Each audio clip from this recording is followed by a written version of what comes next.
Le chiffre du jour, 11 millions, c'est le nombre de personnes aidantes en France, souvent issues de l'entourage familial pour prendre soin d'un proche malade ou en perte d'autonomie. On en parle avec Benoît Alain. Bonjour. Bonjour Stéphane. Merci d'être avec nous, cofondateur de Coapi. Vous allez nous expliquer dans un instant en quoi ça consiste. 11 millions, c'est un chiffre considérable.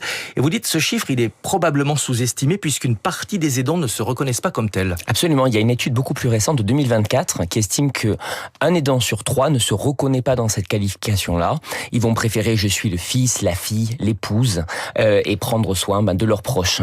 Donc on estime que c'est effectivement largement sous-estimé. Et ces millions d'aidants, ce n'est pas sans incidence en termes de santé publique, puisqu'un aidant sur 2 estime que cette situation a un impact sur sa santé. Absolument, et c'est ça qui est inquiétant. Et c'est d'ailleurs la raison pour laquelle on a vraiment voulu travailler sur la thématique, déjà parce qu'on a vécu nous-mêmes en tant que cofondateurs de la problématique de être proche aidant, et pour pouvoir apporter une réponse concrète. Souvent c'est une situation non choisie, parce qu'il est difficile de trouver des aidants professionnels. Pour quelle raison ?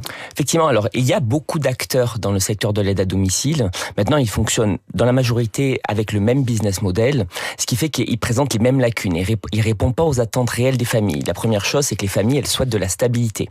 Or, les acteurs en présence font face à un tournus des aidants qui est considérable, ce qui impacte, bien sûr, la possibilité de créer une relation stable. Les familles, elles ont aussi besoin de flexibilité. Les besoins des seniors, ils évoluent en permanence. La situation d'aujourd'hui, c'est pas celle de demain. Alors, vous avez créé une application pour permettre aux familles en difficulté de trouver un aidant. Comment est-ce que ça fonctionne ? Alors, concrètement, on présente une innovation de modèle, ce qui veut dire que les familles vont pouvoir créer un compte sur l'application, faire une recherche géolocalisée d'un aidant. Elles vont sélectionner un aidant de leur choix auquel elles vont acheter un pack d'heures. Alors, admettons, ça peut être 30 heures dans le mois qu'elles vont pouvoir utiliser de manière complètement flexible en fonction des besoins de leurs proches et des services que propose l'aidant. Donc, un pack d'heures flexible, c'est pratique évidemment pour les familles. Est-ce que c'est facile de trouver des aidants professionnels qui, eux, acceptent cette flexibilité ? Alors, absolument. Et c'était la réflexion de base. En discutant avec tous les acteurs de secteur, on s'est rendu compte que pour résoudre le problème des familles, il faut d'abord résoudre le problème des aidants et revaloriser leurs conditions de travail.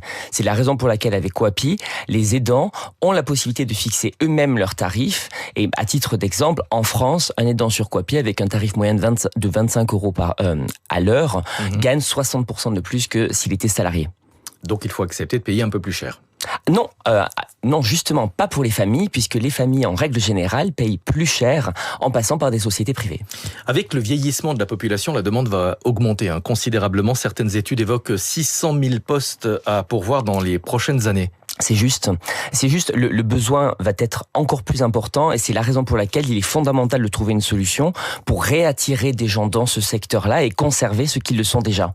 Et d'où l'importance de retravailler sur la revalorisation du rôle des aidants. Vous avez le sentiment que ce métier est correctement valorisé ? Est-ce que les aidants ont une forme de reconnaissance ? Non, et malheureusement, plus qu'un sentiment, c'est une réalité. On voit que les aidants quittent le secteur, les aidants professionnels quittent le secteur, justement parce qu'ils ont une valorisation qui est pas bonne de leur salaire et puis aussi de leurs conditions de travail. Vous êtes présent en France et en Suisse, vous souhaitez accélérer votre développement et vous êtes aujourd'hui à la recherche d'investisseurs. Absolument. On a initié une levée de fonds en décembre 2025 pour nous permettre d'accroître notre présence sur le territoire français et sur le territoire suisse. Merci beaucoup d'être venu ce matin. L'application s'appelle Coapi. Elle permet de trouver un aidant avec un pack d'heures flexibles. Benoît Alain, merci d'avoir été l'invité du chiffre du jour. Dans un instant, le journal de Lénaïque Monnier et David Abiker pour la matinale.